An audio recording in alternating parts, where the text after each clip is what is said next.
Hello everyone. So today we'll be starting the subject-wise lectures of civil engineering. तो जो पहला subject है हमने चूज़ किया वो है स्ट्रेंथ ऑफ मटेरियल, क्योंकि स्ट्रेंथ ऑफ मटेरियल बहुत इंपॉर्टेंट टॉपिक है, वो बहुत सारे सब्जेक्ट्स के साथ लिंक भी करते हैं। तो एक बार देख लेते हैं जो पहला वाला मॉड्यूल है वो स्ट्रेंथ ऑफ मटेरियल के अंदर वो कौन सा मॉड्यूल होंगे, ठीक है, और उसके अंदर में कौन से टॉपिक हम पढ़ेंगे।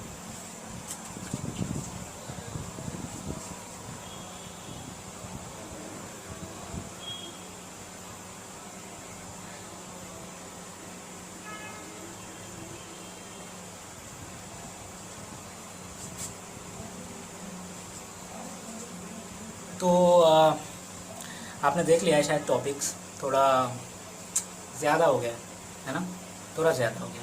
ठीक है, कोई बात नहीं, हम घटा लेते हैं और देखते हैं कि कौन से दो टॉपिक्स होंगे जो आज करेंगे।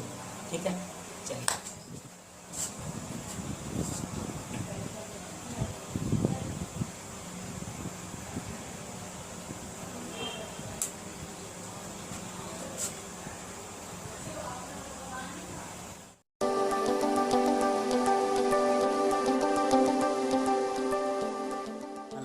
Welcome everyone to the entrance examination. You are with Prasun Gupta and today we'll be starting the strength of material, the very first subject of the civil engineering subject wise lecture. And I have decided to start with the strength of material because it have a wide effect, or yeah, you can say wide application in the subject of soil mechanics and foundation engineering, which I'll be starting in the latter phase. Okay, so without any delay, let's start the subject and enjoy. Okay. So before diving into the main subject of strength of material, I have decided to put up some questions which always used to hit my mind when I read the strength of material in my BTech journey. ठीक है, वो दो सवाल है वो हमेशा मेरे को स्ट्राइक करता था कि ये स्ट्रेंथ ऑफ मटेरियल में ये जो आपका स्ट्रेंथ है, ठीक है, ये स्ट्रेंथ का मीनिंग क्या है, what is strength. Fine, strength क्या है, strength. So I have actually decided to put up this question कि what is the strength of any object. कोई भी ऑब्जेक्ट हो, मटेरियल हो या आपका सब्सटेंस पकड़ लो, इसका स्ट्रेंथ का मतलब क्या है। Strength actually it is that property of the object और मटेरियल और सब्सटेंस, आप कुछ भी पकड़ लो, जो फेलियर को रेसिस्ट करते हैं। ठीक है, अभी फेलियर को रेसिस्ट करना मतलब क्या है, it is that property by the virtue of which any object और यू कैन से सब्सटेंस और मटेरियल रेसिस्ट द फेलियर। अभी फेलियर को रेसिस्ट करना मतलब एक मैं एग्जांपल से आपको बताता हूँ। Suppose you have taken a bar और एनी ऑब्जेक्ट और मटेरियल जिसके ऊपर आप लोड लगा रहे हो, ठीक है, तो obviously when the load get divided by area of cross section we get the stress, correct. तो आप स्ट्रेस लगाते जा रहे हो और वो डिफॉर्म्ड होते जा रहा है। अब ये डिफॉर्मेशन और स्ट्रेस का मतलब स्ट्रेस का और स्ट्रेन का जो रिलेशन है ये कंटिन्यू करेगा कोई एक लिमिट तक। एक लिमिट है, वहाँ तक आप स्ट्रेस लगाओगे तो वो भी डिफॉर्म्ड आपको डिफॉर्मेशन शो करेगा, लेकिन ये कंटिन्यू होगा एक पर्टिकुलर लिमिट तक। उसके बाद अगर आप स्ट्रेस लगाओगे तो वो परमानेंटली डिफॉर्म्ड हो जाएगा, ठीक है। बट अभी तक हमने फेलियर तक नहीं पहुंचा। तो फेलियर क्या है, फेलियर बेसिकली अगर न्यूमेरिकल टर्म के हिसाब से आपको बोलूँ तो एक वही बार या मटेरियल के ऊपर अगर आप लोड लगा रहे हो, सपोज 1 किलोन्यूटन से आपने स्टार्ट कर लिया, ठीक है, 1 किलोन्यूटन फोर्स या लोड आप वो बार के ऊपर लगा रहे हो और वो बार का जो क्रिटिकल लोड है that is suppose 10 kilo Newton. अभी बहुत सारे ऐसे लोग होंगे जो बोलेंगे सर ये क्रिटिकल लोड होता क्या चीज़ है। Critical load is basically that load, that maximum load the object और द मटेरियल और द बार कैन बियर, ठीक है। अगर उसके ऊपर आपका अप्लाइड लोड चला जाता है तो फाइनली वो ऑब्जेक्ट फेल कर देते हैं, ठीक है। अभी एक चीज़ और भी आएंगे कि एक और भी क्वेश्चन था जो हिट करते हैं कि स्टिफनेस क्या है, मतलब शक्ति, ठीक है। तो वो शक्ति क्या है, जो स्टिफनेस होता है कोई भी ऑब्जेक्ट के अंदर कि नहीं हम मतलब फेल नहीं करेंगे। जैसे बहुत टाइम होता है जब हम ये सुनते थे या पहले हम पढ़े भी हैं कि if you are applying load on any object और मटेरियल तो कहीं ना कहीं एक इंटरनल एक रेसिस्टिव फोर्स भी होगा जो मतलब आपके फोर्स को काउंटर बैलेंस करने की कोशिश करता है। तो स्टिफनेस वही प्रॉपर्टी है कोई भी ऑब्जेक्ट का या मटेरियल पकड़ लो जो डिफॉर्मेशन को रेसिस्ट करता है। तो स्ट्रेंथ क्या करता है, स्ट्रेंथ फेलियर को रेसिस्ट करता है और स्टिफनेस जो है वो डिफॉर्मेशन को रेसिस्ट करता है। इसका मतलब क्या है, अगर आप 1 किलो न्यूटन का फोर्स लगा रहे हो तो कहीं ना कहीं एक इंटरनल रेसिस्टिव फोर्स भी जनरेट होता है और वो इंटरनल रेजिस्टेंस फोर्स जो जनरेट होते हैं वो भी कोशिश करेगा कि वही 1 किलो न्यूटन का फोर्स आपको रिवर्स बैक करे, ताकि वो फोर्स की वजह से कोई डिफॉर्मेशन ना आए उनके लेंथ में या उनके किसी भी डायमेंशंस में।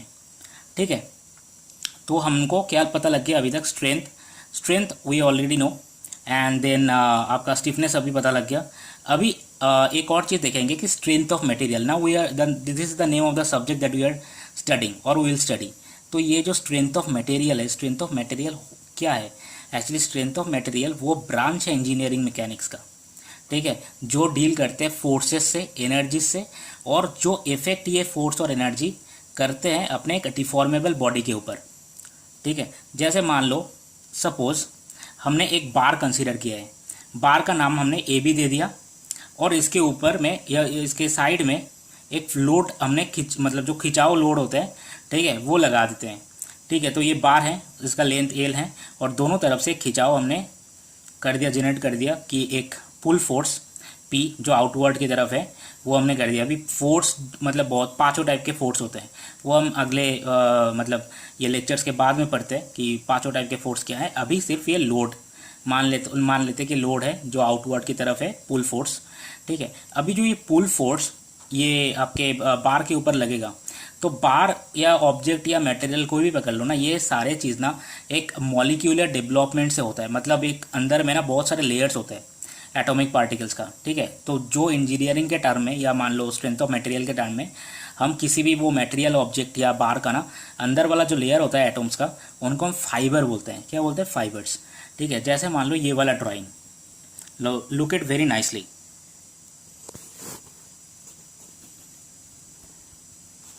तो जो ये वाला ड्राइंग है यहाँ पे देखो तो सेम बार है। ठीक है, अभी जो ये वाला ड्राइंग है, तो ये वाला ड्राइंग में हमने क्या किया है, ये जो बीच का सी और डी है, ये जो बीच का सी और डी है, ये एक्चुअली फाइबर्स है। बस दोनों लेयर हमने दिखाया सी और डी। तो जब ये पुल फोर्स काम करेगा, ठीक है, तो ये भी अंदर से ना खोलेगा। जैसे इसका जो डिस्टेंस है बीच का, तो वो भी जैसे इंक्रीज करेंगे। अभी जैसे वो इंक्रीज करते हैं, जब देखो ये सी जो है वो इंक्रीज होके सी डैश तक चला गया, और ये जो डी है वो इंक्रीज करके डी डैश तक चला गया। ठीक है, तो अंदर का हर एक लेयर जब खोलने की कोशिश करेंगे, जब अंदर का हर एक लेयर जब मतलब खोलेगा खुद को, ठीक है, और उनके बीच में जो डिस्टेंस है वो इंक्रीज करता हुआ जाएगा, then obviously what we will get, that we will get to see a kind of deformation या इंक्रीज इन इट्स लेंथ। ठीक है, जैसे ये पूरा पहले का लेंथ था एल, अभी डिफॉर्म्ड होके और डेल एल इंक्रीज कर गया। ठीक है, तो यही चीज़ हमने बोला है कि अगर माइक्रोस्कोपिक व्यू में देखें तो ये इंटरनल फाइबर जो है वो इंक्रीज कर गए अपना लेंथ, उसके बीच का जो लेंथ है इंटरनल फाइबर्स का वो भी इंक्रीज कर गया। तो ultimately we are getting overall increase in the length of the bar या ऑब्जेक्ट या मटेरियल जो भी करो। तो finally that is the reason we can define the strength of material as the branch of mechanics that deals with the force, energies and their effect on a deformable body. Body को deformable होना चाहिए, ऐसा नहीं कोई भी rigid body आप लेके आओ, उसके ऊपर आप या पुल फोर्स या कंप्रेसिव फोर्स आप लगा रहे हो, एंड यू आर एक्सपेक्टिंग कि नहीं आपका अभी will get to see a deformation. ठीक है, ऐसा नहीं है, डिफॉर्मेबल बॉडी होना चाहिए। फाइन। सो ये डिफॉर्मेबल बॉडी के बाद हम एक और चीज़ देखेंगे कि जैसे मान लो बहुत छोटे टाइम से हमने पढ़े हैं कि जो न्यूटन्स का थर्ड लॉ है, न्यूटन्स के थर्ड लॉ के हिसाब से क्या हमने मतलब हमको क्या वो लगता है कि जब एक कोई ऑपोजिट एक फोर्स आएंगे तो उसका एक इक्वल फोर्स इस तरफ से रिवर्स फोर्स भी जाएगा। मतलब basically each force have equal and opposite reaction. ठीक है, तो उसी को मद्देनज़र रखते हुए एक और चीज़ भी है कि जैसे जो इंटरनल रेसिस्टिव फोर्स जिसके बारे में मैंने अभी बात किया है कि if you are applying a pull force और अ कंप्रेसिव फोर्स किसी भी बार में, ऑब्जेक्ट में या मटेरियल में, तो अंदर के जो जितने भी सारे क्रॉस सेक्शनल एरिया, जितने भी एटॉमिक पार्टिकल्स रहते हैं अंदर में लेयर में, तो वो भी कुछ ना कुछ फोर्स एग्जर्ट कर रहा होगा जो काउंटर बैलेंस करने की कोशिश करता है वो आउटवर्ड पुल फोर्स या कंप्रेसिव फोर्स उनको। ठीक है, तो यहाँ पे क्या होता है कि जैसे इंटरनल रेसिस्टिव फोर्स जो जनरेट होते हैं वो एटॉमिक पार्टिकल्स के द्वारा होते हैं। ठीक है, okay, so now will see about the analysis of the internal resisting force. तो जैसे मैंने बता रहा था आपको कि ये एक बार कंसीडर कर लिया, इसके बाहर में तो फोर्स हम लगा रहे हैं। तो फोर्स बेसिकली 5 टाइप के होते हैं, लेकिन अभी सिर्फ दोनों टाइप के पड़ते हैं। एक है टेंसाइल फोर्स, ठीक है, एक है टेंसाइल फोर्स और दूसरा आता है आपका कंप्रेसिव फोर्स। ठीक है, एक है टेंसाइल फोर्स, दूसरा आता है कंप्रेसिव फोर्स। टेंसाइल फोर्स क्या करता है, वो इलोंगेट करता है, वो बाहर की तरफ एक टेंशन क्रिएट करेगा अंदर में, जिसकी वजह से जो हर एक लेयर से वो खोलना स्टार्ट होगा, मतलब उनके बीच का जो डिस्टेंस है वो इंक्रीज होगा और धीरे धीरे हमको बाहर में एक इलोंगेशन देखने को मिलेगा। Since it's a increase in length, तो उसकी वजह से हम स्ट्रेंथ ऑफ मटेरियल सब्जेक्ट में टेंसाइल फोर्स को पॉजिटिव कंसीडर करते हैं, और जो कंप्रेसिव फोर्स है उसको स्ट्रेंथ ऑफ मटेरियल में हमने नेगेटिव कंसीडर करना है, क्योंकि क्या करते हैं कंप्रेसिव फोर्स, वो लेंथ को उल्टा डिक्रीज कर देते हैं। ठीक है, फाइबर्स को दबा देते हैं एक के ऊपर एक। चलो ठीक है, लेकिन याद रखना कि जब हम कोई और सब्जेक्ट पढ़ेंगे, जैसे ये सिर्फ टेंसाइल को पॉजिटिव एंड कंप्रेसिव को नेगेटिव, स्ट्रेंथ ऑफ मटेरियल में रखना है। अदरवाइज जब ये सॉइल मैकेनिक्स में चले जाएंगे तो उल्टा हो जाता है। अभी वहाँ पे क्यों उल्टा होगा, ये वहाँ मतलब उस सब्जेक्ट में हम लोग देखेंगे। ओके, सो अभी तो हमने फोर्स के बारे में थोड़ा पढ़ लिया। ठीक है, अभी थोड़ा अंदर का चीज़ एनालाइज करके देखते हैं। अंदर की चीज़ एनालाइज मतलब जैसे मान लो अगर आपके पास एक बार हो and you are applying the tensile force और कंप्रेसिव फोर्स वॉट एवर, तो आप मेजर कर सकते हो क्योंकि वो एक्सटर्नली अप्लाइड फोर्स है, वो आप अप्लाई कर रहे हो।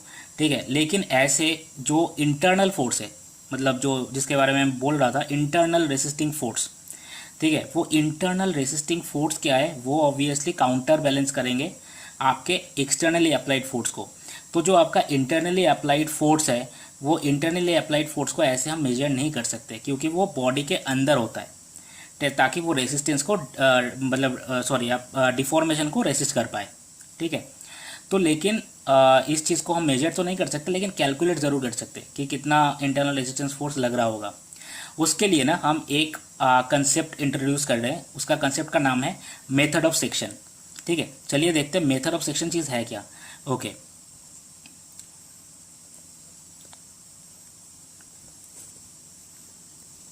Fine, so this is the method of section. So method of section में क्या है ना, मेथड ऑफ सेक्शन में एक बार कंसीडर कर लेते हैं। सपोज ए बी का बार है एक, आपने टेंसाइल फोर्स लगा दिया दोनों साइड से। अबे टेंसाइल फोर्स लगाने के बाद कितना अंदर का इंटरनल रेजिस्टेंस फोर्स या रेसिस्टिंग फोर्स होता है वो देखेंगे। उसके लिए एक सेक्शन क्रिएट करते हैं हम, एक सेक्शन। ठीक है, एक सेक्शन कट कर देते हैं। सेक्शन कट करने की वजह से क्या होगा, वही जो बार है वो दोनों सेक्शन में डिवाइड हो जाएंगे, सेक्शन 1 एंड सेक्शन 2। अभी ये तो टेंसाइल फोर्स है, इसको तो हमको भी पता है ये टेंसाइल फोर्स है, वी हैव अप्लाइड इट।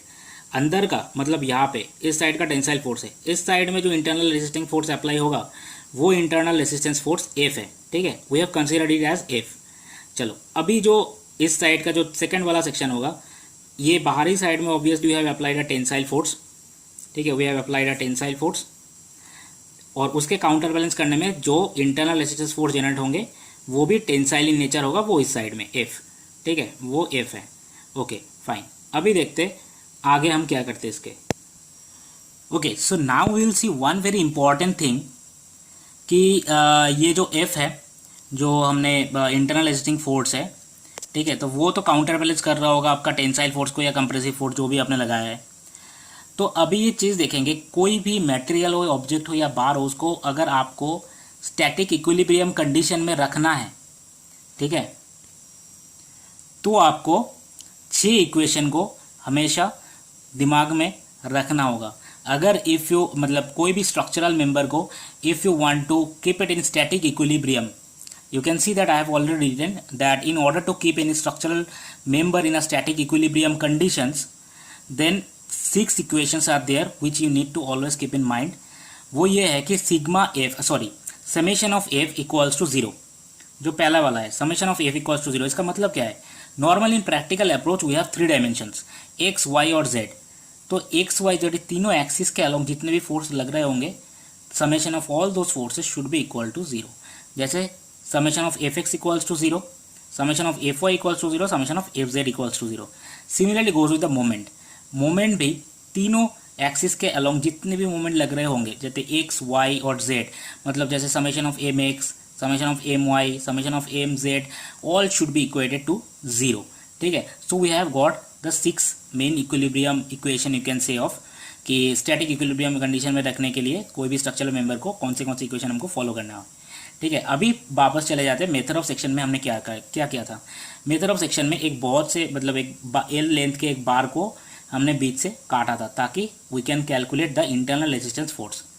अभी काटने के बाद हम ये देखते हैं दोनों सेक्शन में सेम ये चीज़ है कि फोर्स लग रहे हैं, लेकिन फोर्स लग रहा है सिर्फ एक एक्सिस के along, that is x axis.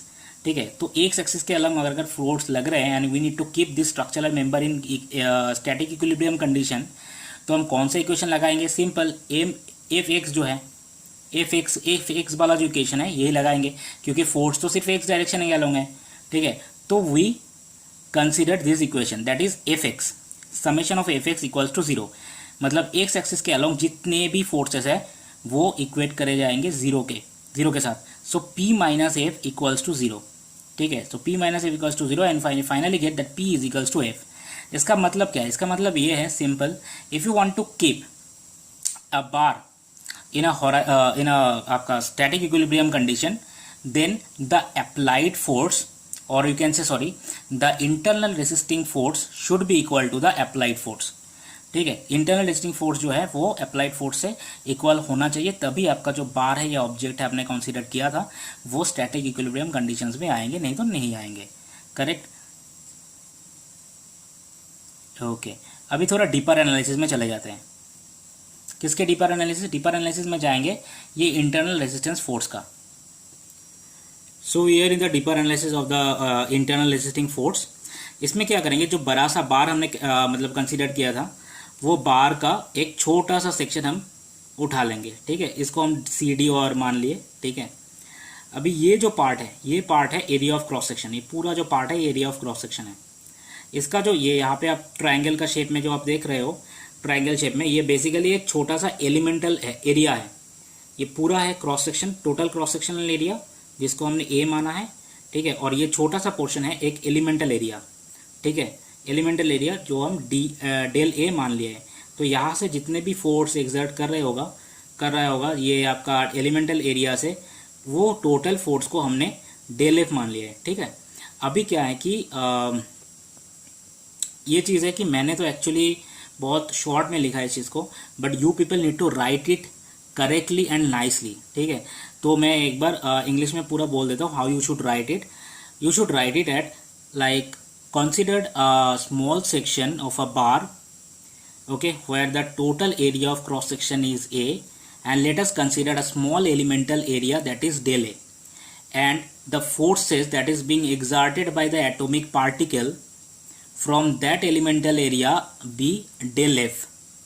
ठीक है, तो अभी समझ में आ गया, या डेल एरिया से जितने भी एटॉमिक पार्टिकल ये छोटा सा रीजन में एग्जिस्ट कर रहा होगा, तो उनके द्वारा जितने भी टोटल फोर्सेस हैं ultimately it is coming out as a del F. ठीक है, अभी देखते हैं कि stress by theoretically we define stress as resisting force per unit area. Stress को कैसे डिफाइन करते हैं? स्ट्रेस इज डिफाइंड और is resisting force per unit area. इसको एब्रिविएट किया जाता है या रिप्रेजेंट किया जाता है सिग्मा से। तो mathematically we can write sigma equals to limit del A tends to 0 del F by del A. अभी बहुत सारे ऐसे लोग होंगे जो पूछेंगे सर हम ऐसे क्यों लिखेंगे, because we have considered a elemental region. ठीक है, we do not have a wholesome value, we are now going to calculate the exact value since elemental area, elemental force coming out from that area region ये consider किए, तो इसीलिए force को हमको limit के terminologies में लिखना होगा। ठीक है, अभी जो एक इंजीनियरिंग मैथमेटिक्स में हम जब लेक्चर स्टार्ट करेंगे, डेरिवेटिव के अंदर एक आपका प्रिंसिपल आता है जिसको बोला जाता है first principle of law of derivative. तो वो first principle of law of derivative के हिसाब से we can write this equation that is sigma is equals to limit del A tends to 0 del F by del A as sigma equals to D F by D A, not del. वो limit हटा देंगे और del को हटा देंगे और लिखेंगे D F by D A. Okay, now let's see it. So sigma equals to D F by D A. तो जैसे मैंने बोला था ये first principle law of derivative से। अभी ये मत पूछ लेना कि ये कैसे है, कहाँ से आया ये चीज़। Obviously will do this when you will start the engineering mathematics lectures. तो ये sigma equals to D F by D A. अभी इसको इंटीग्रेट करते, इंटीग्रेट करने का मेन मुद्दा वही है कि अभी तक हमको एलिमेंटल जो एरिया हमने कंसीडर किया था डेल ए, उसका जो जितने वहाँ से जितने सारे फोर्स आ रहे होंगे दैट इज डेल एफ, वो हमको पता है कि हमने कंसीडर किया है डेल एफ। ठीक है, लेकिन जो पूरा एरिया ऑफ क्रॉस सेक्शन अगर ए जो हमने माना था पूरा एरिया ऑफ क्रॉस सेक्शन, उसको अगर जब हम कंसीडर करते हैं तो वहाँ से पूरा फोर्स जो आएगा उसको भी हमको कंसिडर करना पड़ेगा as F. Now that is going to be the total force that is coming out from the cross sectional area A. तो उसको निकालने के लिए ना we need to integrate this small forces. छोटे छोटे फोर्सेस अलग अलग रीजन से जो आ रहे हैं उसको जब एडिशन करेंगे तो हमको total force across the whole area मिल जाएंगे. तो इंटीग्रेशन का मतलब एडिशन ही होता है. तो ये डी एफ को हमको करना पड़ेगा ताकि हमको टोटल फोर्स एफ मिल जाए. तो इंटीग्रेशन करते हैं D F equals to integration over sigma into D A. अभी प्रॉब्लम चीज़ ये है कि सिग्मा जो है ना वो कांस्टेंट नहीं है. सिग्मा कांस्टेंट क्यों नहीं है, लेट अस सी. सो अभी यहाँ पे आ गए कि सिग्मा कांस्टेंट क्यों नहीं है. सिग्मा कांस्टेंट इसलिए नहीं है बिकॉज डेल एफ आपका हमारा जो ये डेल एफ पार्ट है, डेल एफ पार्ट ये डेल एफ कांस्टेंट नहीं है. Because suppose for an example यहाँ पे जो एलिमेंटल एरिया हमने कंसीडर किया है यहाँ से फोर्स आ रहा था डेल एफ.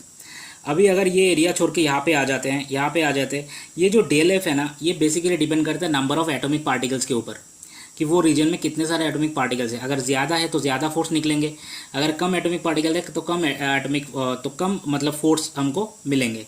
ठीक है. तो that is the reason since del F is not constant so obviously sigma is not constant. ठीक है. अभी चलते हैं जो इक्वेशन हम कर रहे थे. So basically since we have seen that sigma is not constant, तो कोई भी कांस्टेंट चीज़ को हम इंटीग्रेट, अगर कांस्टेंट नहीं है तो हम इंटीग्रेट नहीं कर सकते. ठीक है. तो ये सिग्मा जो कांस्टेंट नहीं है इसको कांस्टेंट बनाने के लिए we need to introduce the small concept जिसका नाम ये है एवरेज स्ट्रेस. ठीक है. Average stress. अभी एवरेज स्ट्रेस क्या है? एवरेज स्ट्रेस वो स्ट्रेस है जो हर एक point across the cross sectional area के लिए जो स्ट्रेस है वो सेम रहेंगे. मतलब पूरा क्रॉस सेक्शनल एरिया में जितने सारे पॉइंट भी हम कंसीडर करते हैं वहाँ पे हर एक पॉइंट में स्ट्रेस का वैल्यू सेम रहेगा. जैसे फॉर एन एग्जांपल मान लेते हैं क्लास के अंदर 100 बच्चे हैं, हर एक के अलग अलग हाइट है. तो now if suppose anyone tell you कि ये क्लास का एवरेज हाइट बता दो, तो आप क्या करोगे? 100 के 100 जितने भी अलग अलग हाइट है सबको ऐड करोगे और 100 से डिवाइड कर दो and finally you will get an average height for the respective class. ठीक है. Suppose you get the average height as 5 foot 6 inch. तो आप क्या मानोगे? 5 फुट 6 इंच का बच्चा यहाँ पे मतलब जो वो 5 फुट 6 इंच का हाइट है वो सबका है, उसके ऊपर कुछ बच्चे का होंगे. ठीक है. लेकिन 5 फुट 6 इंच तो हर एक का है. तो वैसे ही एवरेज स्ट्रेस हमको इंट्रोड्यूस करना पड़ेगा. And in that go we will see कि del F is equals to average stress into del A. ठीक है.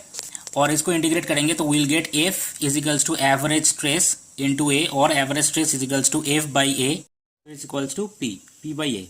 अभी you can ask that sir you have written F by A, we can understand that average stress equals to resisting force per unit area. Now certainly why you are writing P by A? Because just before some time हमने ये देखा था कि अगर कोई भी एक structural member को आपको स्टैटिक इक्विलिब्रियम कंडीशन में रखना है तो उनका जो इंटरनल रेसिस्टिंग फोर्स है that should be equals to applied load या axial load, whatever you can think of. So that is the reason we can write this average stress formula as internal resisting force per unit area of cross section and that can be further written as the applied load or the axial load per unit area of cross section. ठीक है. तो यहाँ तक हमारा lecture खत्म होता है. अभी इसके बाद देखते हैं कि यूनिट ऑफ स्ट्रेस क्या है. ओके. यूनिट ऑफ स्ट्रेस है आपका, तो पहला एसआई यूनिट है. एसआई यूनिट आपका आता है न्यूटन पर मीटर स्क्वायर. ठीक है. Newton per metre square it can be further written as pascal. इसको पास्कल के टर्म में भी लिखा जा सकता है. पास्कल क्या है? पास्कल को बेसिकली हम पी ए के टर्म में हम लिखते हैं. ठीक है. P A it is abbreviated as P A और newton per metre square. So that is the reason I have wrote that 1 newton per metre square is equals to 1 pascal. ऐसे ही हम फर्दर देखेंगे 1 kilo newton per metre square जैसे ही हम लिखते हैं इसको लिखा जा सकता है कि 1000 न्यूटन पर मीटर स्क्वायर और you can write as 10⁻³ pascal and further it can be written as 1 kilo pascal. ठीक है. इसके बाद चलते हैं 1 mega newton per metre square that is 10⁻6 pascal, that is 1 mega pascal. 1 giga newton per metre square is 10⁹ pascal and that is 1 giga pascal. Okay. And last but not the list, ये वाला जो unit है it is very important 1 newton पर mm square. Because mostly numerical का जो unit आता है, numerical में जितने सारे यूनिट आते हैं मोस्टली यही यूनिट से आएंगे आपके. अगर गेट पकड़ लो या मतलब ये सो. ठीक है. तो 1 न्यूटन पर mm स्क्वायर जो है that is equals to 10⁻6 pascal and that can further be written as 1 mega pascal. Okay. Okay. So now will see about the type of stresses. कितने टाइप ऑफ स्ट्रेसेस होते हैं? Basically first जो पहला वाला stress है वो normal stress है. इसको रिप्रेजेंट या एब्रीविएट किया जाता है सिग्मा एन से. ठीक है. सिग्मा एन से. नॉर्मल स्ट्रेस सिग्मा से करते हैं, नॉर्मल स्ट्रेस सिग्मा एन से करते हैं. ये क्या है? This is a stress that act perpendicularly और at a right angle to a plane of a body, ये टू बेसिकली नहीं होगा, ये ऑन होगा, I mistakenly wrote this at as to a plane, पर ये होगा right angle on a plane of a body. ठीक है, तो वो प्लेन कोई सा भी हो सकता है बॉडी का, वो हॉराइजेंटल प्लेन हो सकता है या वर्टिकल प्लेन हो सकता है या ऑब्लिक प्लेन हो सकता है। उसके ऊपर अगर कोई भी स्ट्रेस राइट एंगल में एक्ट करता है या परपेंडिकुलरली एक्ट करता है इन रेफर टू द प्लेन, तो उसको हम नॉर्मल स्ट्रेस के नाम से जानते हैं।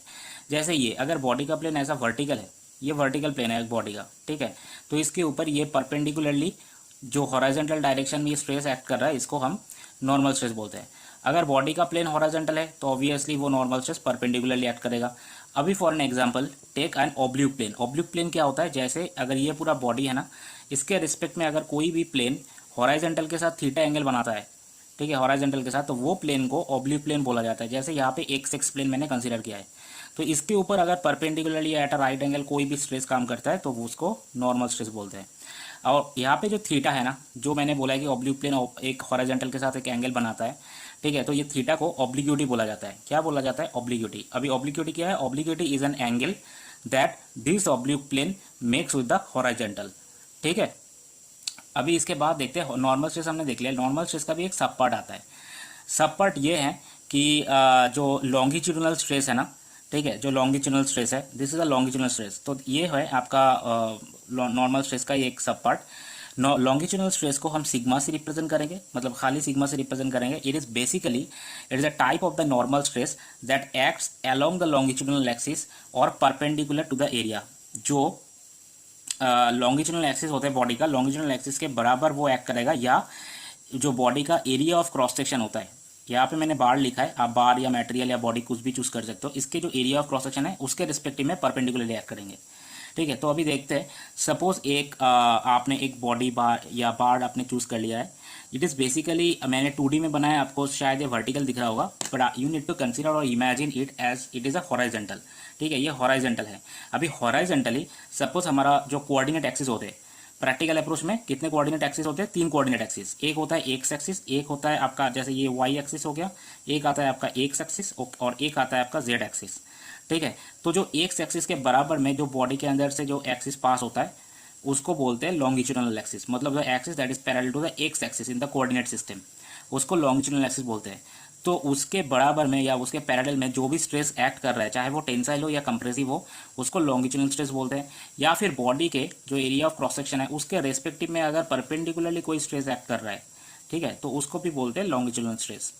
ठीक है, और ये लॉन्गिट्यूडिनल एक्सिस हो गया, और बाकी का हमारा जो वाई एक्सिस और एक्स एक्सिस रहते हैं इसको लैटरल या ट्रांसवर्स एक्सिस बोला जाता है। ठीक है, चलिए अभी लॉन्गिट्यूडिनल एक्सिस का थोड़ा और 2 सब पार्ट देख लेते हैं। अभी मैंने बोला था आपको कि जो लॉन्गिट्यूडिनल एक्सिस के बराबर में कोई भी स्ट्रेस एक्ट कर रहा है तो वो स्ट्रेस 2 ही हो सकते हैं जो लॉन्गिट्यूडिनल एक्सिस के बराबर एक्ट करते हैं। या तो वो टेंसाइल होगा जो टेंशन क्रिएट करेगा and finally will get a elongation to see in the object, ठीक है, मतलब उसका लेंथ इंक्रीज कर जाएगा, या फिर वो कंप्रेसिव होगा जो लेंथ को घटाएगा। तो वही है tensile stress. Tensile longitudinal stress is such that acts along the longitudinal axis and creates tension. That is the reason we consider it to be positive in strength of material, क्योंकि ये length को increase करता है। दूसरा जो है compressive longitudinal stress is such that it acts along the longitudinal axis and creates compression, मतलब length को घटाता है, and that is the reason we consider it as negative. ठीक है, okay, so now we will see the shear stress. क्या देखेंगे? Shear stress, इसको represent या एब्रीविएट किया जाता है टाउ से। ये कौन सा स्ट्रेस है? स्ट्रेस दैट एक्ट्स अलोंग और पैरेलल और tangential to a plane of a body. Suppose for an example, ऐसा हमने एक बॉडी कंसीडर कर लिया है, ठीक है, ये बॉडी का जो ये वाला प्लेन है ना, बीसी पोर्शन जो है, ये वाला जो प्लेन है, इस प्लेन के अलोंग मतलब बराबर या पैरेलल या tangentially with respect to this BC plane of the body ABCD, ठीक है, इसके टेंजेंशियली, बीसी प्लेन के टेंजेंशियली अगर कोई भी स्ट्रेस एक्ट करता है तो स्ट्रेस को हम शियर स्ट्रेस बोलते हैं। ठीक है, क्या बोलते हैं? शियर स्ट्रेस बोलते हैं। ठीक है, अभी इसके बाद जो एक और स्ट्रेस आता है आपका, वो है आपका बेंडिंग स्ट्रेस।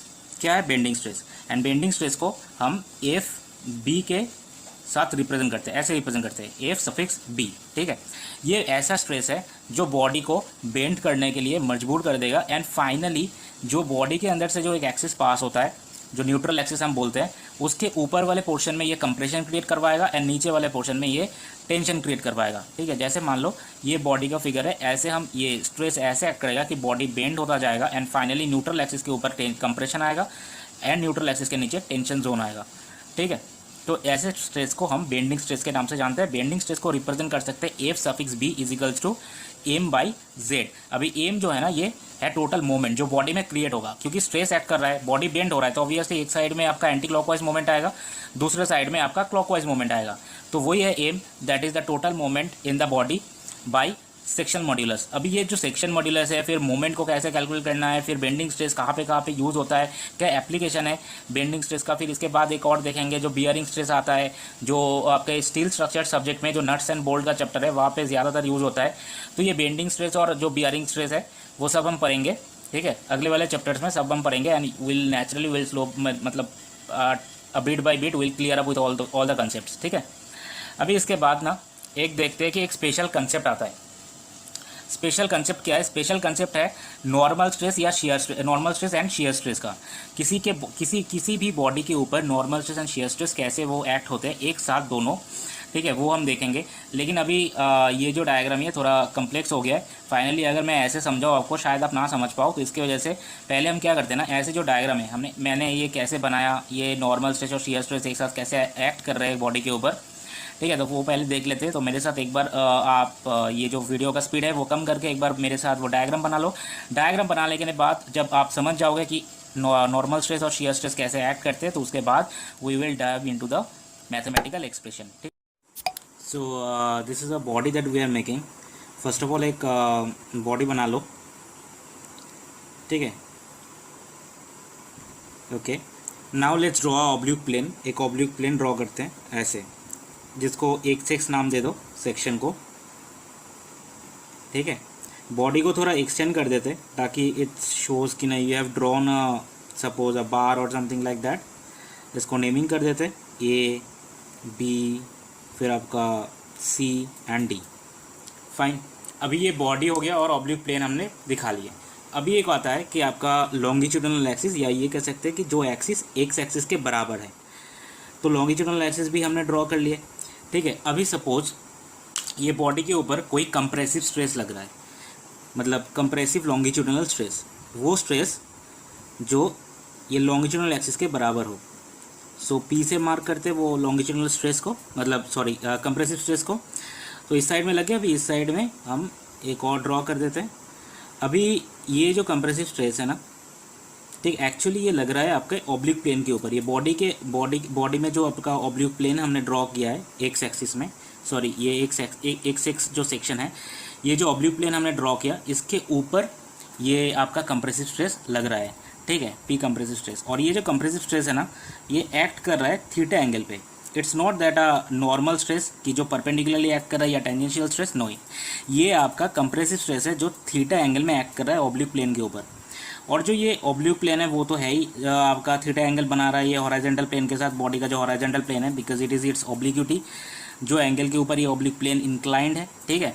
अभी देखते हैं कि सिंस ये आपका कंप्रेसिव स्ट्रेस थीटा एंगल बना रहा है, तो we can easily resolute this आपका जो कंप्रेसिव स्ट्रेस है, दो कंपोनेंट में इजीली इस फोर्स को रेजोल्यूट कर सकते हैं जो थीटा एंगल बना रहा है ऑब्लिक प्लेन के साथ। एक जो ये ऑब्लिक प्लेन के ऊपर आपका नॉर्मल स्ट्रेस क्रिएट करेगा, मतलब जो 90 डिग्री में एक्ट करेगा, एक स्ट्रेस जो पी साइन थीटा होगा, बिकॉज ये थीटा के रिस्पेक्टिव में ये वर्टिकल एंगल है, ठीक है। तो पी साइन थीटा जो ये नॉर्मल स्ट्रेस है, नॉर्मल स्ट्रेस क्यों? बिकॉज ये स्ट्रेस ऑब्लिक प्लेन के ऊपर 90 डिग्री में एक्ट करता है या परपेंडिकुलरली एक्ट कर रहा है, ठीक है। और एक और है जो ये ऑब्लिक प्लेन के पैरेलली या अलोंग या टेंजेंशियली एक और स्ट्रेस है जो थीटा के रिस्पेक्टिव में ये आपका हॉराइजॉन्टल है, तो इसका है पी कॉस थीटा जो कि टेंजेंशियल स्ट्रेस है, बिकॉज ये ऑब्लिक प्लेन के रिस्पेक्टिव में टेंजेंशियली एक्ट कर रहा है। तो हमें नॉर्मल स्ट्रेस और टेंजेंशियल स्ट्रेस मिल गया। अभी ये बॉडी के ऊपर देखेंगे, जो बॉडी में या ऑब्जेक्ट जो हमने कंसीडर किया ए बी सी डी, इसका जो आपका एरिया ऑफ क्रॉस सेक्शन है ना, ये एरिया ऑफ क्रॉस सेक्शन, ठीक है, इसको हम ए मार्क करते हैं, जो original area of cross section, मतलब इनिशियल जो पहले था। अभी ये जो दोनों स्ट्रेस है ना, एक नॉर्मल स्ट्रेस और दूसरा टेंजेंशियल स्ट्रेस, ये ऑब्लिक प्लेन के ऊपर, बॉडी का जो ऑब्लिक प्लेन है एक्स एक्स, इसके ऊपर एक्ट कर रहा है। तो ये बेसिकली ऑब्लिक प्लेन का भी एक एरिया होता है, ठीक है। तो ये कौन से एरिया के ऊपर एक्ट कर रहा है? ये यहाँ से इसको हम ए मार्क कर देते, छोटा ए, यहाँ से इस पॉइंट तक जहाँ पे ये ऑब्लिक प्लेन हॉरिजॉन्टल प्लेन के साथ थीटा एंगल बना रहा है, ऑब्लिक्यूटी, यहाँ तक एरिया मान लेते हैं जिसके ऊपर ये स्ट्रेस एक्ट करता है। तो ये जो एरिया है ऑब्लिक प्लेन का, इसको हम रिप्रेजेंट करते हैं ए डैश से, ठीक है, ए डैश से रिप्रेजेंट करते हैं। तो बेसिकली हमारे पास ये जो modified area of cross section, या मान लो area of cross section of the oblique plane on which the stresses are acting, ये हमको पता नहीं है। लेकिन ये जो हॉरिजॉन्टल आपका जो एरिया ऑफ क्रॉस सेक्शन है, मतलब इनिशियल जो original area of cross section body का, ये हमको पता है। और बाकी ये थीटा एंगल जो है, जिसके मतलब आपका जो ऑब्लिक प्लेन है जो इंक्लाइंड हो रहा है ये हॉरिजॉन्टल प्लेन के साथ, जो थीटा, ये जो एंगल ऑब्लिक्यूटी, ये भी हमको पता है, ठीक है। तो समवट ये जो एरिया है ना, एक ट्रायंगल की तरह रिप्रेजेंट कर रहा है। I think you people can understand. ये जो ऑब्लिक प्लेन का एरिया है यहाँ से यहाँ तक, फिर आपका एंगल थीटा, मतलब ये जो ऑब्लिक प्लेन जो हॉरिजॉन्टल के साथ ये बना रहा है, और आपका ये जो मार्क किया हुआ original area of cross section of the body है। तो somewhat is showing as a triangle, ठीक है। तो यहाँ से हमको जो original area of cross section है ये पता है, ऑब्लिक्यूटी पता है, तो obviously the area of cross section of the oblique plane on which the stresses are acting we can easily determine. तो कैसे डिटरमाइन करेंगे और बाकी नॉर्मल स्ट्रेस और आपका टेंजेंशियल स्ट्रेस कैसे निकालेंगे ये देखते हैं, ठीक है। So now I hope you can easily resemble this diagram with the one that अभी मैंने जो आपको बना के दिखाया है, ठीक है। I hope you have made that diagram very clearly, okay. So now we will see how we can determine the normal stress and shear stress, okay. जो नॉर्मल स्ट्रेस है वो बेसिकली डिफाइन कर सकते हैं हम resisting force per unit area of cross section of the object, ठीक है। लेकिन यहाँ पे जो फोर्स एक्ट कर रहा है नॉर्मल स्ट्रेस ये ऑब्लिक प्लेन के ऊपर, वो है आपका पी साइन थीटा, जो कि आपका ये जो पी कंप्रेसिव जो फोर्स एक्ट कर रहे हैं ऑब्लिक प्लेन के ऊपर, इसका वर्टिकल कंपोनेंट है, ठीक है, P sine theta. So we will write P sine theta upon A dash. Now A dash क्या है? ये ऑब्लिक प्लेन का वो एरिया है जिसके ऊपर ये जो आपका फोर्स है पी साइन थीटा कंपोनेंट है ये एक्ट कर रहा है, ठीक है। Now basically we don't know the area of this oblique plane on which the stresses are acting. तो अब हम एक यही डायग्राम का ना एक ट्रायंगल एक शेप बनाएंगे जिसके थ्रू से we can easily determine the area of the oblique plane on which the stresses are acting. तो ये जो एक डायग्राम हमने बनाया है, यहाँ पे ये वाला जो पार्ट है ना परपेंडिकुलर जो है, इसको हम कंसीडर करते हैं जो original area of cross section है बॉडी का, मतलब जो ये part original area of cross section वो, ठीक है। और जो ये हाइपोटेन्यूज है, this is the area of the oblique plane on which the stresses are acting, ठीक है। ये ऑब्लिक प्लेन का एरिया है and this is the angle theta which the oblique plane is making with the horizontal plane, मतलब ये वाला, ठीक है। So now we have the hypotenuse, we have the perpendicular, we know the angle, ठीक है। तो अभी we can easily say that it is sin theta which equals to perpendicular by hypotenuse। perpendicular की जगह में original area of cross section बिठाएंगे and hypotenuse की जगह आपका जो area of oblique plane है वो बिठाएंगे, ठीक है। now this part we don't know the area of the oblique plane, so finally we can determine it as area of the oblique plane is equal to the original area of cross section by sin theta। अभी जो ये a dash का जो value है ये हम यहाँ पे जो P sine theta by A dash है नॉर्मल स्ट्रेस के टाइम में जब हम निकल रहे थे, जो ए डैश है area of the oblique plane, यहाँ पे बिठा देंगे, यहाँ पे रिप्लेस कर देंगे and finally will get P sine theta by A by sine theta. अभी ये जो साइन थीटा है नीचे वाला ये ऊपर उठ जाएगा and will get normal stress equal to P by A sine square theta, ठीक है। इसके बाद देखते हैं जो शेयर स्ट्रेस है जो कि ऑब्लिक प्लेन के पैरेलल अलोंग या टेंजेंशियली काम कर रहा है। सेम वही जो शेयर स्ट्रेस है वो भी आपका एक्सियल लोड या जो भी लोड या फोर्स काम कर रहा है पर unit area of cross section होगा। तो आपका शेयर स्ट्रेस के टाइम में जितना लोड ये टेंजेंशियली एक्ट कर रहा है वो है आपका पी कॉस थीटा, जो कि आपका हॉरिजॉन्टल कंपोनेंट है ये कंप्रेसिव लोड या कंप्रेसिव फोर्स का, ठीक है। तो इस टाइम में क्या होगा कि पी कॉस थीटा बाई वही same area of the oblique plane A dash. Now we know the value of the A dash, we will replace it and we will place कि P cos theta by A by sine theta, a by sin theta is the value of the a dash that we have just now determined। तो now ये जो नीचे वाला p sin a sin आपका जो a by sin theta है, तो यहाँ पे जो sin theta है तो ये sin theta सिमिलरली इस टाइप में भी ये ऊपर उठ जाएगा and we will get shear stress that is tau will be equals to p by a sin theta into cos theta। ठीक है, अभी इस डायग्राम से एक चीज़ पता लगता है कि you people can write it as a note that whenever a compressive force, okay, or you can say compressive longitudinal force act on a oblique plane of a body, then we will get two kind of stresses, one is a normal stress, another is a shear stress। okay, सो अभी देखेंगे strain. Strain basically क्या है, आई hope you people know already. Strain क्या है कि जब किसी object के ऊपर हम स्ट्रेस लगाएंगे तो obviously that object is going to deform. ठीक है, वो थोड़ा सा डिफॉर्मेशन ज़रूर दिखाएंगे। तो वो जो डिफॉर्मेशन जो हमको मिल रहा है because stress is acting on that object, वो डिफॉर्मेशन को यहाँ पे स्ट्रेन से रिप्रेजेंट करते हैं। ठीक है, जैसे ये बार है, यहाँ पे हमने टेंसाइल लोड लगा लिए, इसका जो ओरिजिनल लेंथ था वो है एल। अभी जो लोड एक्ट करने के बाद या फोर्स एक्ट करने के बाद ये डेल एल इंक्रीज़ कर गया, तो पहला था एल, अभी इंक्रीज़ करने के बाद हो गया एल प्लस डेल एल। ठीक है, तो इंक्रीज़ कितना हुआ, इंक्रीज़ हुआ आपका डेल एल लेंथ। ठीक है, तो यही जो डेल एल है this is to us is a kind of deformation and it's a representation of strain. तो बेसिकली स्ट्रेन को हम कह सकते हैं it's a ratio of the change dimension to original dimension. अभी अगर ये जो स्ट्रेन हो रहा है, ये स्ट्रेन अगर लेंथ वाइज हो रहा है, then we can define the strain as the ratio of the change in length, as the ratio of change in length to original length. अभी स्ट्रेन को हम रिप्रेजेंट करते हैं एप्सिलॉन से, जैसे स्ट्रेस को रिप्रेजेंट करते हैं आपका सिग्मा से, वैसे स्ट्रेन को रिप्रेजेंट करते हैं एप्सिलॉन से। अभी एप्सिलॉन क्या है, वही जो मैथमेटिकल फॉर्मूला अभी जो हमने स्टेटमेंट के तौर पे लिखा था, change in length by original length that is equal to delta L, जो चेंज हुआ है मतलब इंक्रीज हुआ है, divided by original length that is L. ठीक है, अभी जो ये टोटल जो पूरा रेशियो है ना, ये स्ट्रेन का जो रेशियो है, this ratio is actually a pure ratio. और कोई भी अगर प्योर रेशियो आए तो फिर प्योर रेशियो का ना कोई डायमेंशन होता है ना कोई यूनिट्स होते हैं। ठीक है, तो दिस इज अ डायमेंशनलेस और यू कैन से अ यूनिटलेस एंटिटी स्ट्रेन बेसिकली। लेकिन कोई भी अगर प्रैक्टिकल अप्रोचेस में हम जाए तो कभी कभार देखने को मिलता है कि स्ट्रेन को हम एक यूनिट देते हैं। वो यूनिट जैसे मान लो mm पर मीटर या माइक्रोमीटर पर मीटर। अगर ठीक से बोलूँ तो इसका मतलब ये है कि हर 1 मीटर में 1 mm का डिफॉर्मेशन हुआ है, या फिर हर 1 मीटर में 1 माइक्रोमीटर का डिफॉर्मेशन हुआ है। ठीक है,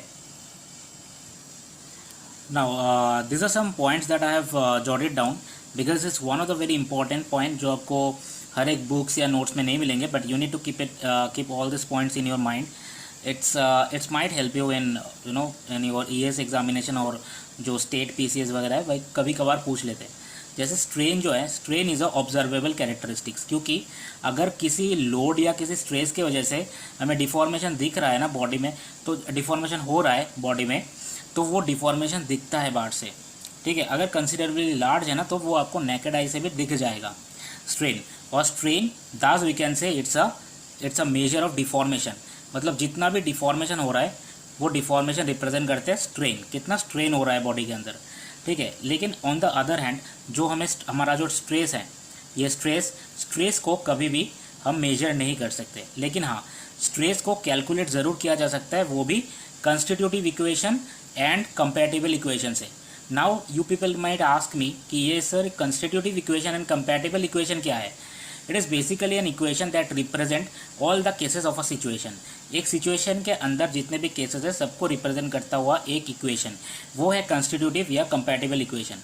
अगर सरल भाषा में आपको बोलूँ तो वो ये है कि मान लो कोई एक्सीडेंट हो गया है। ठीक है, अभी एक्सीडेंट में कौन मरा है, फिर विक्टिम कौन था, फिर विक्टिम के पास्ट हिस्ट्री, विक्टिम कहाँ काम करता था, कैसे एक्सीडेंट हुआ, किसने मारा किसने नहीं मारा, और वाज द सिचुएशन, एवरीथिंग।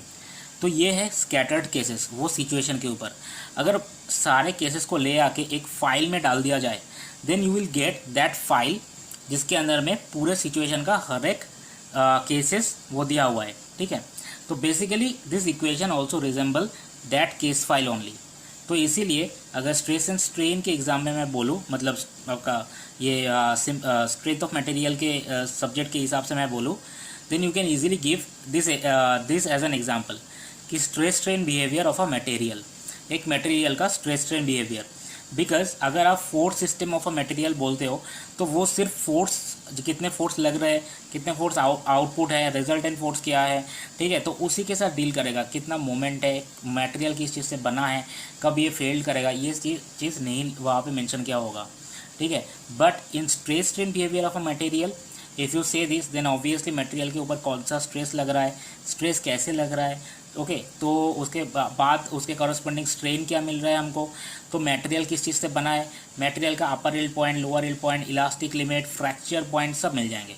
तो basically we can refer this stress strain behaviour of a material as that equation which represent all the cases of a situation, that is the constitutive and the compatible equation. ठीक है, समझ में आ गया, I hope so. अभी देखते हैं type of strain, कितने type के स्ट्रेन हैं। तो नॉर्मली इसके पहले हमने देखा था टाइप ऑफ स्ट्रेसेस, जैसे नॉर्मल स्ट्रेस वगैरह वो। अभी टाइप ऑफ स्ट्रेन में ना नॉर्मली विल सी कि there are 4 types of strains, ठीक है, अभी के लिए। तो यहाँ पे जो पहला वाला स्ट्रेन है वो है नॉर्मल स्ट्रेन, जो कि एप्सिलॉन एन से डिनोट किया जाता है। अभी ये कौन सा स्ट्रेन है, ऑब्वियसली जो नॉर्मल स्ट्रेस हमको देखने को मिला था उसका कॉरस्पॉन्डिंग जो डिफॉर्मेशन वो पैदा करेगा, वो डिफॉर्मेशन को हम नॉर्मल स्ट्रेन से रिप्रेजेंट करेंगे। तो it is nothing but is the ratio of the change in length to the original length along the longitudinal axis. So epsilon is equals to del L by L. इसके बाद जो है वो है shear strain. अभी आप बोलोगे कि शियर स्ट्रेन मैम मतलब ये वही है जो शियर स्ट्रेस के कॉरस्पॉन्डिंग है। Correct, partially you are correct, पर यहाँ पे थोड़ा बहुत आपको समझना भी पड़ेगा। शेयर स्ट्रेन को बेसिकली हम रिप्रेजेंट करते हैं या तो फाई से या गामा से। Shear strain is due to the application of the shear stress that is tau on a surface of a body. Body के कोई भी सरफेस के ऊपर अगर शेयर स्ट्रेस हम लगा देते टेंजेंशियली, तो जो डिफॉर्मेशन उसकी वजह से पैदा होगा उसको हम शेयर स्ट्रेन बोलते हैं। ठीक है, इसके लिए एक किस्सा समझते हैं। अगर कोई भी यहाँ पे है जो मेरे वीडियोस देख रहे हैं वो अगर गवर्नमेंट स्कूल में पढ़ा है, ठीक है, तो ज़्यादातर उन लोग को देखने को मिलता है ये चीज़ कि हमारे जो क्लास होते थे ना, क्लास में एक वुडन टेबल होता था और एक वुडन चेयर जहाँ पे टीचर्स लोग आके फिर बैठ के पढ़ाते थे। तो वो जो वुडन टेबल होता था ना, उसका जो 4 पहिए होते थे वो day by day ground surface के साथ पता नहीं क्यों ऐसे स्टिक हो जाता था। ठीक है, फिर उसको हिलाने में ऐसे ड्रैग करके आप हिला नहीं सकते थे, उसको हिलाने के लिए या किसी और जगह पे रखने के लिए ना आपको उठाना पड़ता था। ठीक है, और वो टेबल का हालत ऐसा था कि उसके 4 पहिए तो स्टिक हो गए, मतलब अप्रॉक्सीमेटली, और उसका जो टेबल टॉप है वो हिला हुआ। ठीक है, तो टेबल टॉप के ऊपर अगर थोड़ा सा भी ऐसा फोर्स डाल दो ना, तो वो टेबल टॉप है ना वो थोड़ा सा टिल्ट होके फिर वापस आ जाता था अपने एंगल पे, मतलब अपने वो जो पोजीशन है ओरिजिनल पोजीशन। ठीक है, तो वैसा ही कुछ यहाँ पे भी देखने को मिलेगा। फॉर एन एग्जांपल, ये कंसीडर्ड अ ब्लॉक ABCD, इसका लेंथ L है। अगर AB सरफेस के ऊपर थोड़ा सा भी हम धक्का लगा देते हैं, जैसे शेयर स्ट्रेस अप्लाई कर दिए, तो we will get to have a reciprocate shear stress, जो ये डिफॉर्मेशन होने को रोकेगा। ठीक है, ऑब्वियसली रिएक्शन। ठीक है, लेकिन जितना हमने स्ट्रेस अप्लाई किया है AB सरफेस के ऊपर, अंडर दैट स्ट्रेस ये जो A और B है ना पॉइंट, ऊपर वाला सरफेस, ये थोड़ा सा फाई एंगल के थ्रू डिफॉर्म करेगा। ये फाई एंगल के थ्रू ये थोड़ा सा डिफॉर्म करेगा। अगर जब डिफॉर्म करता है ना, तब जैसे क्या होता है कि ये A पॉइंट जो है ये थोड़ा सा शिफ्ट होके A डैश पॉइंट पे आ जाता है, और ये जो B पॉइंट है ये शिफ्ट होके B डैश पॉइंट पे आ जाता है। तो दोनों पॉइंट ही ये फाई एंगल के थ्रू थोड़ा सा टिल्ट होता है। ठीक है, तो ये जो डिफॉर्मेशन है ये हम रिप्रेजेंट करते हैं डेल एल से, मतलब डेल्टा एल से, क्योंकि इसका लेंथ L है। तो ऑब्वियसली अगर फाई एंगल के थ्रू इसके लेंथ, अपर सरफेस का लेंथ थोड़ा सा डिफॉर्म हो रहा है, तो obviously you can write the deformation as del L. ठीक है, तो अभी देखेंगे कि शेयर स्ट्रेन कैसे निकालते हैं, कैसे हम निकाल सकते हैं। उसके लिए आप या तो ये जो ट्रायंगल है A डैश एंड D, इसको कंसीडर कर सकते हैं, या B डैश एंड C इसको कंसीडर कर सकते हैं। ठीक है, तो अभी देखते हैं कि कैसे निकालते हैं। So I have taken this B dash and C, ये वाला ट्रायंगल।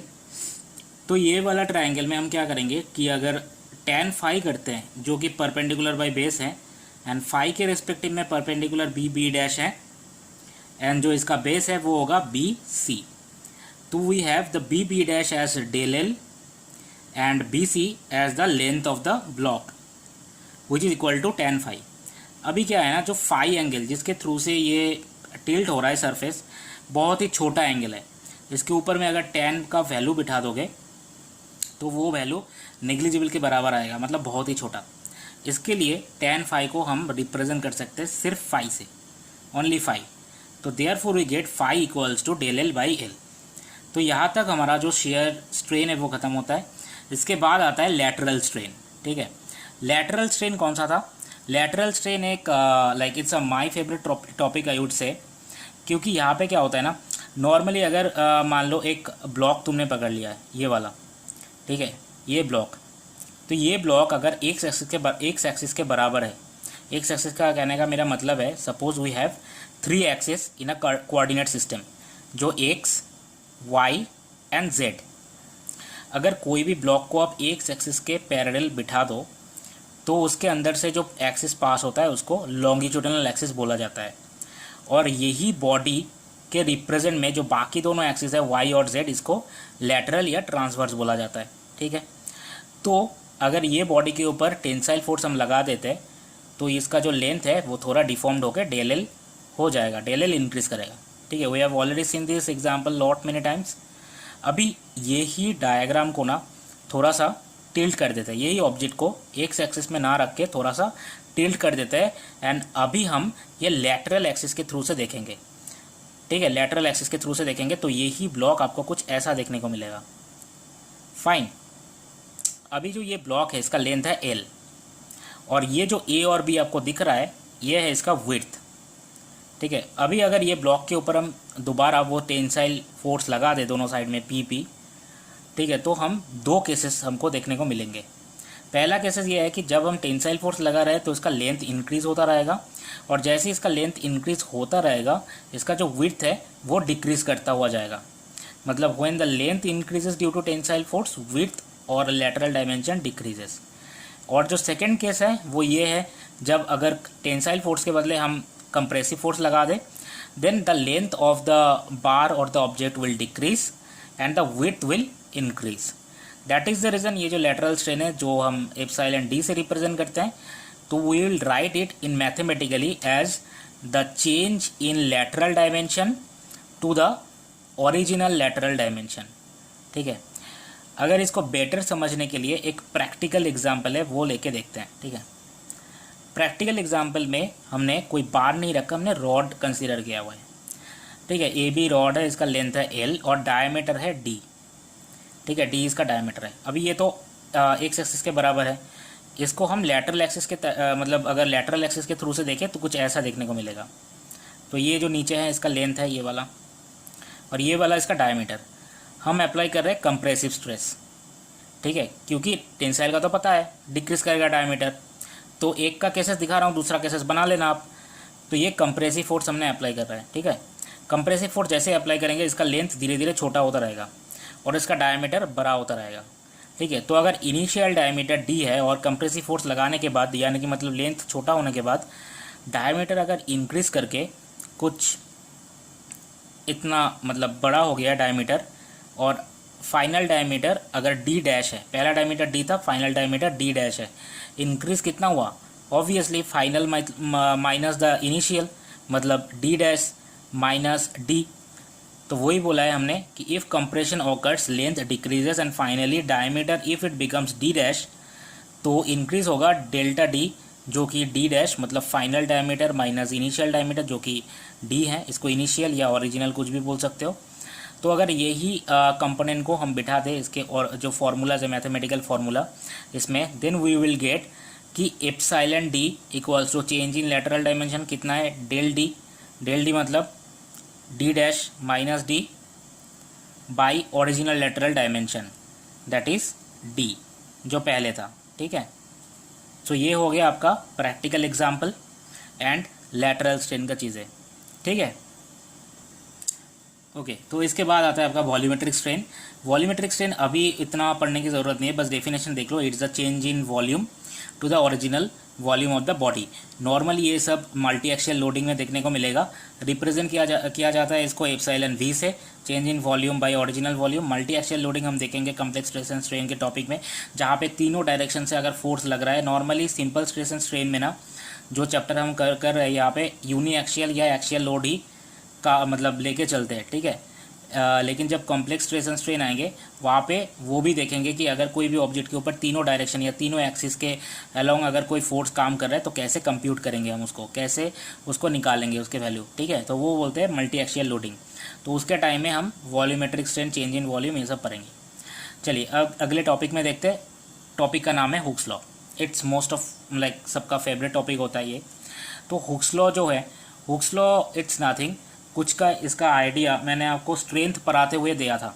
स्ट्रेंथ पढ़ाते हुए मैंने क्या बोला था कि कोई भी ऑब्जेक्ट या बॉडी के ऊपर अगर स्ट्रेस लग रहा है तो उसका कॉरस्पॉन्डिंग जो स्ट्रेन वो होता रहेगा। लेकिन ये जो स्ट्रेस स्ट्रेन का बिहेवियर है ना, एक पॉइंट तक वो लिमिट होगा।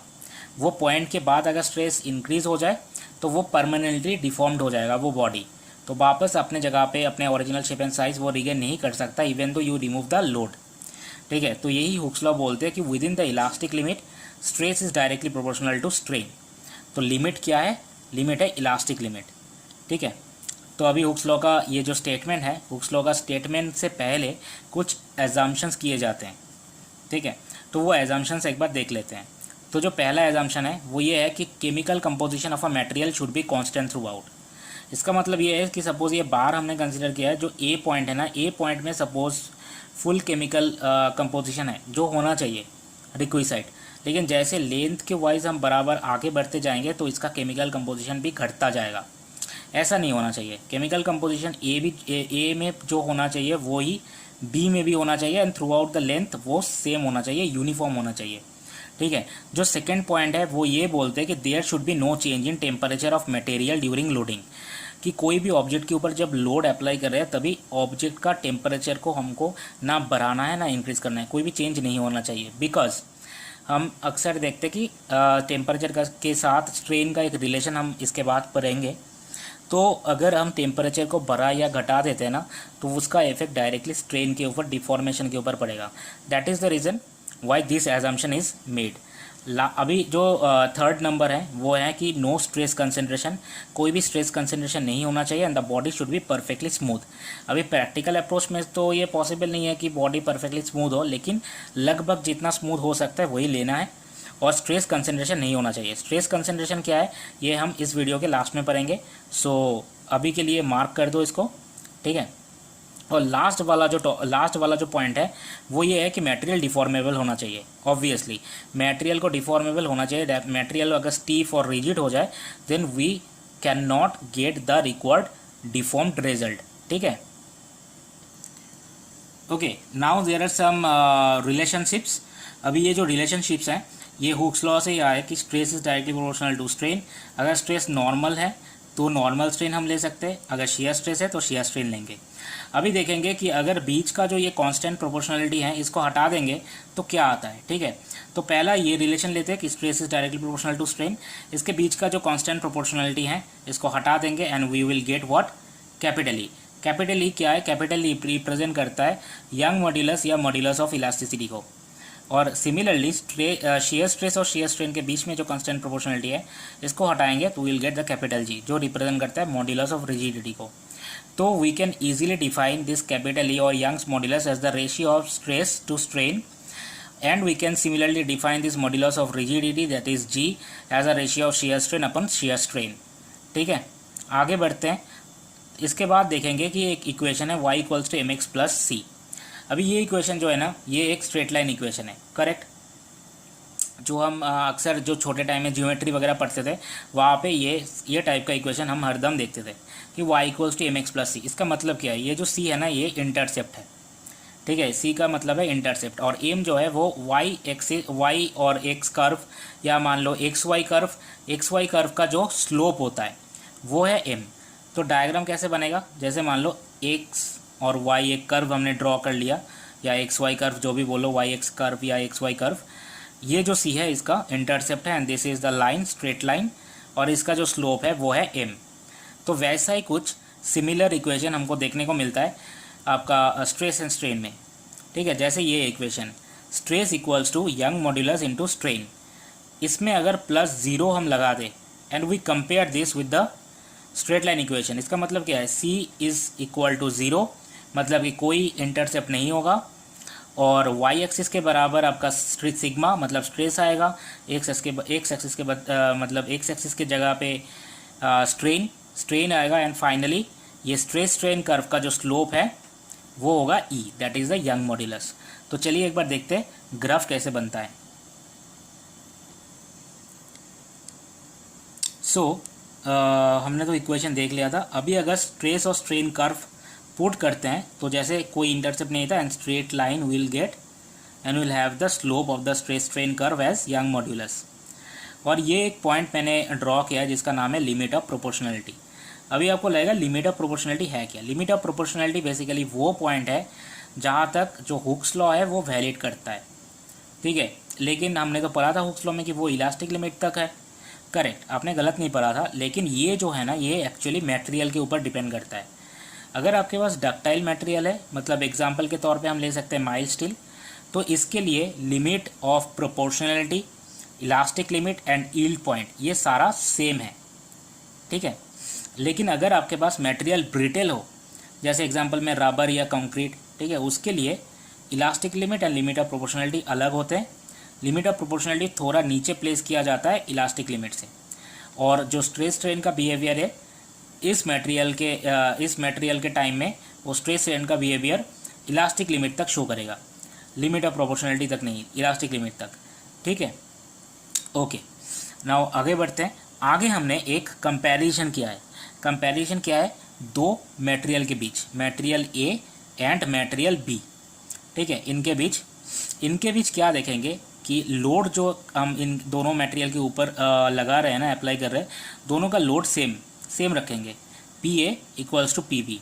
दोनों मटेरियल का एरिया ऑफ क्रॉस सेक्शन भी सेम रखेंगे, area equals to A, area equals to B. अभी हम जानते हैं कि if the load is same and the area is same and we divide the load per unit area of cross section will get the stress। तो similarly अगर load और area दोनों same है तो स्ट्रेस भी सेम होंगे, मतलब दोनों मटेरियल में स्ट्रेस का एक सा वैल्यू होगा। लेकिन डिफरेंस सिर्फ इस चीज़ में होगा, यंग मॉड्यूलस जो ए मटेरियल का है वो बी मटेरियल के यंग मॉड्यूलस से थोड़ा ज़्यादा होगा, ठीक है। तो अभी हम फ़र्क देखेंगे कि फ़र्क किस में आता है। जैसे सब कुछ सेम रखेंगे लेकिन सिर्फ Young modulus of A will be greater than Young modulus of B. चलिए देखते हैं फ़र्क किस में आता है। ओके, तो एक स्ट्रेस स्ट्रेन कर्व हमने पुट कर लिया है, ठीक है। तो स्ट्रेस स्ट्रेन कर्व पुट करने के बाद जो ये यंग मॉड्यूलस ऑफ ए है वो थोड़ा ज़्यादा है बी से।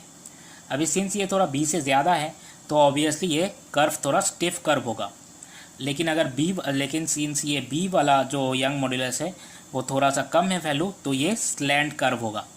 और स्ट्रेस का एक सा वैल्यू हमने माना था कि स्ट्रेस का एक सा वैल्यू होगा, तो एक सा वैल्यू ऑफ स्ट्रेस हमने ड्रॉ किया है स्ट्रेस का, ठीक है। इसके करस्पॉन्डिंग जो स्ट्रेन मिल रहा है एप्सिलॉन ए एंड बी का एप्सिलॉन बी, इस चीज़ में देखेंगे कि एप्सिलॉन बी जो है वो एप्सिलॉन ए से बड़ा है, मतलब strain in B, deformation of B material will be more than the deformation of A material. इससे हम क्या जानते हैं कि इससे हम ये सीख रहे हैं कि नो मैटर अगर स्ट्रेस दोनों मटेरियल में सेम हो, लेकिन मटेरियल का डिफॉर्मेशन डिपेंड करेगा आपका यंग मॉड्यूलस के ऊपर। यंग मॉड्यूलस का वैल्यू अगर ज़्यादा है जैसे ई ए, तो आपका मटेरियल का स्ट्रेन मतलब डिफॉर्मेशन कम होगा। इसका मतलब है वो मटेरियल थोड़ा रिजिड है या स्टिफ है, ठीक है। So from here we can also say that Young modulus is the measure of stiffness of the body. Okay, so यहाँ पे कुछ स्ट्रेस स्ट्रेन डायग्राम मैंने बनाए हैं डिफरेंट मटेरियल के लिए। तो जो पहले वाला मटेरियल है वो है लीनियर इलास्टिक मटेरियल, इसका कर्व ऑलरेडी हमने देख चुके हैं। स्ट्रेस एंड स्ट्रेन, इसका नो इंटरसेप्ट होगा एंड इसका जो स्लोप होगा वो है ई, लिमिट ऑफ प्रोपोर्शनलिटी तक ये हुक्स लॉ वैलिड करेगा, ठीक है। अभी अगर रिजिड मटेरियल है, रिजिड मटेरियल का मतलब क्या है, वो कितना भी आप स्ट्रेस डालो ना उसके ऊपर वो डिफॉर्म नहीं होगा, तो इसका जो एप्सिलॉन है वो इक्वल्स टू 0 है। ग्राफ में जब पुट करेंगे तो एप्सिलॉन 0 कहाँ पे आएगा, मतलब स्ट्रेस जितना भी बढ़ता जाए, स्ट्रेस जितना भी बढ़ता जाए, स्ट्रेन मतलब डिफॉर्मेशन वो 0 के 0 रहेंगे। तो ये होगा आपका स्ट्रेस एक्सिस के बराबर। जैसे स्ट्रेस जितना भी इंक्रीज करता हो स्ट्रेन हमेशा 0 ही रहेगा, ठीक है। जो थर्ड वाला मटेरियल है वो है आइडियल प्लास्टिक मटेरियल, या इसको कह सकते हैं कि ये वो मटेरियल है जिसका कोई रेसिस्टिंग फोर्स नहीं होता। मतलब देख लेते हैं एक बार, जैसे एक ब्लॉक है, ठीक है, ये आइडियल प्लास्टिक मटेरियल कंसीडर करते हैं इसको। इसके ऊपर आप टेंसाइल फोर्स लगा रहे हो, तो ऑब्वियसली अंदर में एक इंटरनल रेसिस्टिंग फोर्स होगा जो काउंटर बैलेंस करेगा ये टेंसाइल फोर्स को। लेकिन आइडियल प्लास्टिक के केस में ना ये जो इंटरनल रेसिस्टिंग फोर्स है ये ज़ीरो के बराबर होगा। तो जैसे स्ट्रेस के फॉर्मूला में पुट करेंगे, this internal resisting force will be equals to zero and ultimately stress zero होगा। ठीक है, तो ये स्ट्रेस ज़ीरो कौन से एक्सिस के बराबर पुट करेंगे? स्ट्रेन एक्सिस के बराबर। स्ट्रेन एक्सिस के बराबर हम ये स्ट्रेस इक्वल्स टू ज़ीरो इसको पुट करेंगे। ठीक है, फोर्थ वाला मटेरियल देखते हैं। फोर्थ वाला मटेरियल है आपका इलास्टोप्लास्टिक मटेरियल। इलास्टोप्लास्टिक मटेरियल मतलब आधा पोर्शन तक ये इलास्टिक बिहेवियर शो करेगा, उसके बाद प्लास्टिक बिहेवियर। तो ऐसे स्ट्रेस स्ट्रेन कर्व बना लिए। इलास्टिक बिहेवियर में तो ये कुछ इंटरसेप्ट होता नहीं है, तो ऑब्वियसली ये जो स्ट्रेट लाइन आपको दिख रहा है ये है इलास्टिक बिहेवियर। इसके बाद आता है इसका प्लास्टिक बिहेवियर। तो प्लास्टिक बिहेवियर जब भी आएगा ये कर्व ऐसा हो जाएगा। ठीक है, ये कर्व ऐसे स्ट्रेट होकर फिर ऐसा होगा, या फिर आपको अक्सर स्ट्रेट होके फिर एकदम पैरेलल जो आपका ये स्ट्रेन एक्सिस के बराबर ये पैरेलल लाइन आपको देखने को मिलेगा, मतलब एकदम हॉरिजॉन्टल सीधा हो जाएगा ये। ठीक है, और जो लास्ट वाला अभी हमारे पास ग्राफ बचा हुआ है वो है रिजिड प्लास्टिक या परफेक्टली प्लास्टिक मटेरियल। अभी जो रिजिड प्लास्टिक है वो क्या है? रिजिड प्लास्टिक वो है जिसमें कोई स्ट्रेन पैदा नहीं होता। तो ऑब्वियसली स्ट्रेस स्ट्रेन कर्व हमने ड्रॉ कर लिया है, obviously we are going to get this epsilon equals to zero. तो कुछ ऐसा पोर्शन तक जितना भी स्ट्रेस आप मतलब बढ़ाते जाओ कोई स्ट्रेन नहीं होगा, तो ऐसा इतना पोर्शन तक ये सिग्मा एक्सिस के बराबर होगा। एंड आफ्टर दैट ये पूरा हॉरिजॉन्टल लाइन ड्रॉ कर देगा एक, क्योंकि उसके बाद जो है उसका प्लास्टिक बिहेवियर शो करना है। आइडियल प्लास्टिक में क्या होता है, जो आपका स्ट्रेस है स्ट्रेस ज़ीरो हो जाता है। तो स्ट्रेस ज़ीरो हम पुट कर सकते हैं एकदम ये स्ट्रेन एक्सिस के बराबर, इसीलिए कुछ टाइम तक ये सिग्मा एक्सिस के थ्रू ऊपर उठेगा क्योंकि तब उसके पास कोई स्ट्रेन होगा नहीं। And then after it will show the plastic behaviour, so the curve will make a perfect horizontal line which will be parallel और अलोंग द स्ट्रेन एक्सिस। ठीक है, तो यहाँ तक हमारा जो ग्राफ है वगैरह एंड चैप्टर ये ख़त्म हो जाता है। लेकिन प्लीज़ डोंट गो, क्योंकि मैंने आपको बोला था हुक्स लॉ के एजम्पशन में स्ट्रेस कंसंट्रेशन अगले एकदम मतलब लास्ट वाले एंड में बताएंगे वीडियो के। तो अभी देख लेते हैं कि स्ट्रेस कंसंट्रेशन ये चीज़ है क्या। ठीक है, so this is the stress concentration. देख लेते हैं कि चीज़ क्या है। प्लीज़ ये डायग्राम बना लेना अच्छे से, वीडियो पॉज करके ये पूरा डायग्राम बना लो। ऐसे एक ब्लॉक हमने कंसीडर किया है, इसके ऊपर टेंसाइल फोर्स हम लगा रखे हैं। ठीक है, और ये डायग्राम भी बना लेना। अभी ये डायग्राम क्या है, I will talk about it. ठीक है, तो मान लो कोई स्ट्रक्चरल मेंबर हमने कंसीडर किया है। स्ट्रक्चरल मेंबर में ना कुछ डिसकंटिन्यूटी है। ये डिसकंटिन्यूटी का मतलब क्या है, सपोज मान लो कोई होल जो ये छेद है, ठीक है, या फिर जो एरिया ऑफ क्रॉस सेक्शन है वो सडनली चेंज हो रखा है। मतलब अगर ये ऐसा कुछ सेक्शन हमने ले लिया, ठीक है, ऐसा कुछ सेक्शन हमने ले लिया, तो ऑब्वियसली जो एरिया ऑफ क्रॉस सेक्शन यहाँ पे होंगे वो एरिया ऑफ क्रॉस सेक्शन इस जगह पे नहीं होंगे, क्योंकि देखो यहाँ पे डिसकंटिन्यूटी है एक बहुत बड़ा, एंड ये जो एरिया है वो बहुत ही मिनिमम है in compare to this area of cross section. ठीक है, तो यही बोला है कि अगर कोई स्ट्रक्चरल मेंबर में डिसकंटिन्यूटी है सच एज होल और sudden change in the area, मतलब क्रॉस सेक्शनल एरिया, वो अगर मिनिमम हो तो obviously highly localise stress will occur near those continuity. ये कंटिन्यूटी के आसपास ना बहुत एक हाईली लोकलाइज स्ट्रेस एक्यूमुलेट होंगे। ठीक है, जैसे ये एरिया हो गया, क्योंकि यहाँ पे होल है, ये एरिया हो गया, तो ये इस एरिया जो है ये वाला एरिया मिनिमम होंगे in compare to this areas. Fine, तो ये एरिया के इर्द गिर्द, ये डिसकंटिन्यूटीज़ के इर्द गिर्द आपका जो स्ट्रेस का वैल्यू आपको देखने को मिलेगा वो बहुत ही ज़्यादा होगा in compare to average stress of the body का जो एवरेज स्ट्रेस होता है उससे कई गुना ज़्यादा है। तो ये जो स्ट्रेस कंसंट्रेशन है इसको हम के से रिप्रेजेंट करेंगे। ठीक है, और ये हाईली लोकलाइज स्ट्रेस अचानक क्यों हो जाता है, बिकॉज हमको पता है कि जो स्ट्रेस है वो अप्लाइड लोड पर unit area of cross section होते हैं। तो अगर एरिया किसी जगह में मिनिमम हो जाता है तो ऑब्वियसली आपको स्ट्रेस मैक्सिमम हो जाएगा। जैसे इस जगह में मैंने बोल रखा था आपको कि यहाँ पे एरिया मिनिमम है इन कंपेयर टू दिस। देखो, तो जितना नीचे जा रहा है उतना एरिया मिनिमम होते जा रहा है और आपका स्ट्रेस मैक्सिमम। और अगर इस एरिया के बारे में बोलूँ, यहाँ पे जितना ऊपर ये उठ रहा है उतना एरिया मिनिमम होते जा रहा है एंड स्ट्रेस इज मैक्सिमम। तो एज वी आर सेइंग कि स्ट्रेस कंसंट्रेशन को हम के से रिप्रेजेंट कर सकते हैं And finally, we can define the stress concentration. We can define the stress concentration as what? As the ratio of maximum stress near the discontinuities to the average stress of the body or material, whatever you consider. Mathematical इसको लिखेंगे K equals to sigma max upon sigma average. ठीक है, तो यही तक हमारा पूरा lecture था. I hope you people will enjoy a bit. Please study, यहाँ तक स्टडी करना. इसके बाद हम छोटे छोटे वीडियोस लाएंगे ताकि आपका इंटरेस्ट बना रहे. ठीक है, since it was the first chapter, so I have done it in one video. इसके बाद पार्ट बाय पार्ट करेंगे. Okay, so don't lose patient. Please be safe and study. Okay, अगले वीडियो में मिलते हैं. बाय.